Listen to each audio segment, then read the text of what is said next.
Hello friends, welcome to investor Bazaar. Friends, आज हम आपके लिए लेकर के आए हैं 2008 में इस्टेब्लिश हुई एक एनर्जी सेक्टर की कंपनी जिसका नाम है एनकिंग इंटरनेशनल, जो कि एनर्जी से रिलेटेड सर्विसेज प्रोवाइड करती है।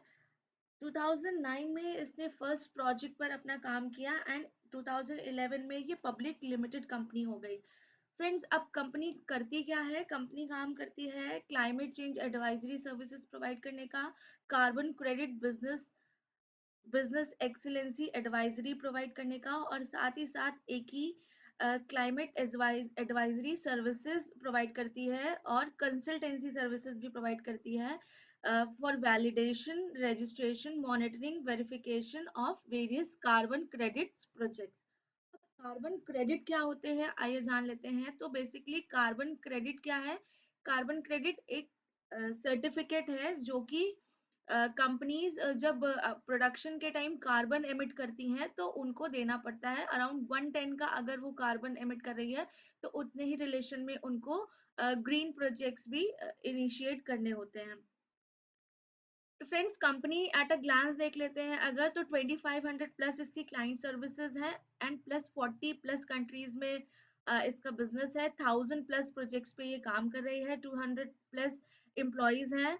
180 प्लस मिलियन इस कार्बन क्रेडिट फैसिलिटीज है। 9.4 मल्टीपल्स में ग्रोथ दी है इसने revenue year on year basis पे। EBITDA margin 20.4%, growth in profit after taxes 20.5, and growth in cash flow from operations 2 गुना से भी ज्यादा इसमें प्रॉफिट्स रहे हैं। तो बेसिकली मार्केट ग्रोथ को देखते हुए कंपनी ने अपना जो वर्ल्ड वाइड एक्सपेंशन किया हुआ है, जिसमें Mexico, Brazil, Argentina, Ghana, Kenya, Egypt, Turkey, Jordan, India, Thailand, ऐसे बहुत सारे कंट्रीज में इनके बिजनेसेस फैले हुए हैं और यहाँ पर वो अपनी एडवाइजरी सर्विस प्रोवाइड करते हैं। अब अगर बात करते हैं कंपनी का रेवेन्यू, तो कंपनी का 99% जो रेवेन्यू है वो ऑलमोस्ट इनकी climatic change services, sustainability advisory services and carbon offsetting services से आता है। एंड रेस्ट बचा हुआ जो 1% रेवेन्यू है वो उनकी business excellence advisory, technical services and electrical safety audit से आता है। कंपनी क्या ऑफर करती है? Company basically carbon credit offsettings offer करती है। यहाँ पर कंपनी साथ ही साथ एडवाइजरी सर्विस भी देती है कि अगर कोई भी ग्रीन हाउस एमिशन किए जा रहे हैं या कार्बन CO2 से रिलेटेड जो भी कंपनी एक एमिशन कर रही है, तो उसमें कितना एक हम कितना ज्यादा ग्रीन प्लांट्स वगैरह इनिशिएट करेंगे, ये सारी चीजें कंपनी की ऑफरिंग्स हैं। और साथ ही साथ कंसल्टेंसी सर्विसेज भी प्रोवाइड करती है, जिसमें कि ये बताती है कि कैसे हम कार्बन की ऑफसेटिंग को कम कर सकते हैं। अब इनके इंटरनेशनल क्लाइंट्स की अगर बात करते हैं तो बहुत ही बेहतरीन इनके क्लाइंट्स हैं, जिसमें वर्ल्ड बैंक, किंजन, पैसिफिक लाइट, हेलकॉम, सीमेंस, ये बड़ी बड़ी इंटरनेशनल क्लाइंट्स हैं। नेशनल PSUs भी काम करते हैं, जिसमें NHPC, NTPC, Indian Oil Corporation, ONGC, और भी बहुत बेहतरीन UPCL जैसी बेहतरीन बड़ी बड़ी गवर्नमेंट PSUs इनके साथ अटैच्ड हैं।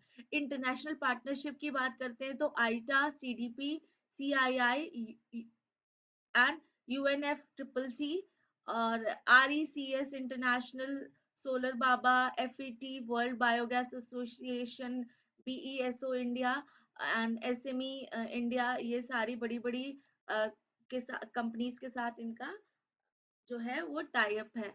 इंडस्ट्री अपॉर्चुनिटी की बात करते हैं तो फ्रेंड्स, हमें पता है कि जब भी जो कंपनीज हैं जहाँ पर मैन्युफैक्चरिंग होती है या जो कार्बन का एमिशन करती हैं या ग्रीन हाउस गैसेस का एमिशन करती हैं, वहाँ पे हमको आज जब भी हम बात करते हैं, तो अगर हम रीसेंट बात करते हैं तो अभी जो प्रेजेंट में शिखर सम्मेलन हो रहा है या क्योतो जो एक कमेटी बैठाई गई, उसमें जो भी डिस्कशंस हुए उसमें बहुत सारी कंट्रीज ने ये एक ओथ ली कि वो अपनी कंट्री को अराउंड 2030 2050 तक पूरा जो है वो ग्रीनरी से भरने की कोशिश करेंगी, जिसमें से इनका नेट जीरो एमिशन प्लेज हुआ।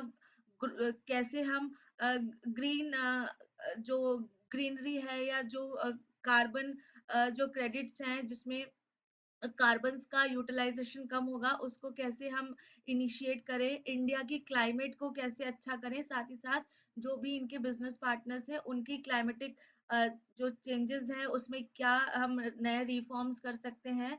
तो ये सारी सर्विसेज प्रोवाइड करना, साथ ही साथ एक नए बिजनेस एवेन्यूज को जनरेट करना जो कि वेस्ट मैनेजमेंट, ग्रीन हाइड्रोजन और ग्रीन मतलब फॉरेस्ट से रिलेटेड होगा, जिसमें कि green cooking, clean water, nature based जो प्रोजेक्ट्स हैं वो भी शामिल है। अगर हम बिजनेस अपॉर्चुनिटी की बात करते हैं तो कंपनी में जितने भी प्रोजेक्ट्स हैं वो नेचर बेस्ड सॉल्यूशन और community based and green hydrogen based है, और साथ ही साथ कंपनी इन्हीं नए प्रोजेक्ट्स में काम करने वाली है, और solar energy, wind energy, hydro energy, waste management, sewage treatment plant से भी ये जो भी एमिशंस होते हैं गैसेस के उनको भी रिड्यूस करने की कंसल्टेंसी सर्विसेज प्रोवाइड करती है।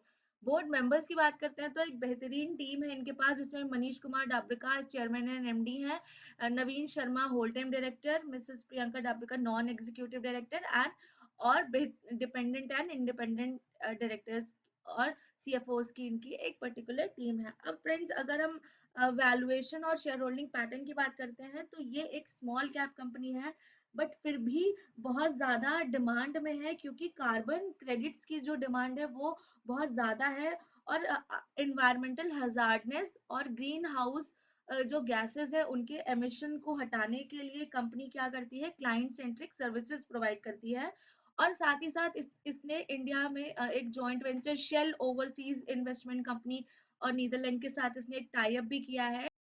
तो बेसिकली कार्बन क्रेडिट्स की हाई डिमांड बहुत है, क्योंकि greenhouse gases emission and environmental hazardousness को देखते हुए कंपनी अपनी क्लाइंट सेंट्रिक सर्विसेज यहाँ पर प्रोवाइड करती है।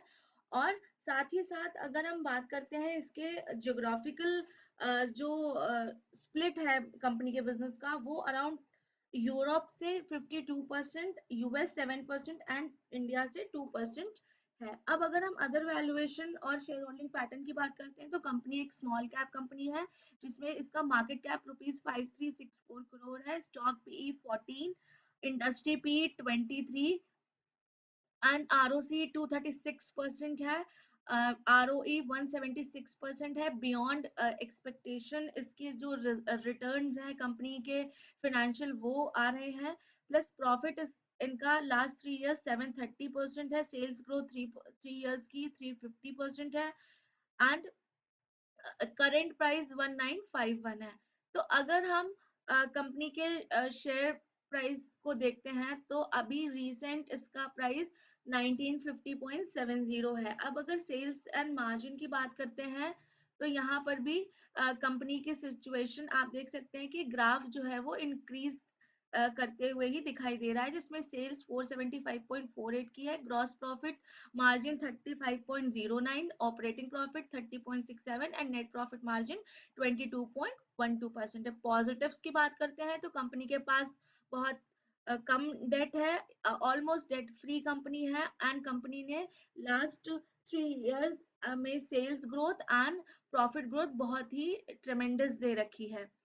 अब अगर हम बात करते हैं इनके क्वार्टर रिजल्ट्स की, तो क्वार्टर रिजल्ट्स में सेल्स इनकी मार्च 22 में 475 है, जो कि एक बेहतरीन तरीके से इंक्रीज की है, बिकॉज कंपनी प्रेजेंट मार्केट को देखते हुए ही सर्विसेज अपनी प्रोवाइड कर रही है। नेट प्रॉफिट 105 इनका है मार्च 22 में। अब अगर एक्सपेंसेस की बात करते हैं तो मार्च 21 में 165 थे, मार्च 22 में 1284, यानी कि कंपनी और भी बिजनेस ग्रोथ और सर्विसेज प्रोवाइड करने की लगातार प्रोजेक्ट्स में लगी हुई है। लास्ट ईयर इनका 19 करोड़ का नेट प्रॉफिट था, बट मार्च 22 में 383 करोड़ का प्रॉफिट है, जिसमें रिजर्व जो है मार्च 21 में 20, मार्च 22 में 403 हो गए, बोरोइंग्स ज्यादा नहीं है, एंड इन्वेस्टमेंट्स जो है अभी मार्च 22 में 26 बढ़े, जो कि प्रीवियस ईयर में बिल्कुल भी नहीं थे, यहाँ पर जीरो है। अगर शेयर होल्डिंग पैटर्न की बात करते हैं तो प्रमोटर्स बेहतरीन परसेंटेज है 73.47 का, एफआईआईज का इन्वेस्टमेंट 5.29, डीआईआईज का 5.73 एंड पब्लिक का 15.51% का इन्वेस्टमेंट। यहाँ पर कंपनी के नो डाउट बहुत अच्छे ही फाइनेंशियल रिजल्ट्स आ रहे हैं, लेकिन कंपनी अपने आईपीओ के टाइम से चार्ट में आप देख सकते हैं 50 गुना तक ऊपर जा चुकी है। तो कंपनी एक ओवर वैल्यूड कंपनी यहाँ पर दिखाई दे रही है। तो आप अपने फाइनेंशियल एडवाइजर की हेल्प से कंपनी के स्टॉक को बाय करने का डिसीजन ले सकते हैं। अगर इन्फॉर्मेशन यूजफुल लगी हो तो please like share, and channel में नए हो तो प्लीज चैनल को सब्सक्राइब कर दीजिए। Thank you.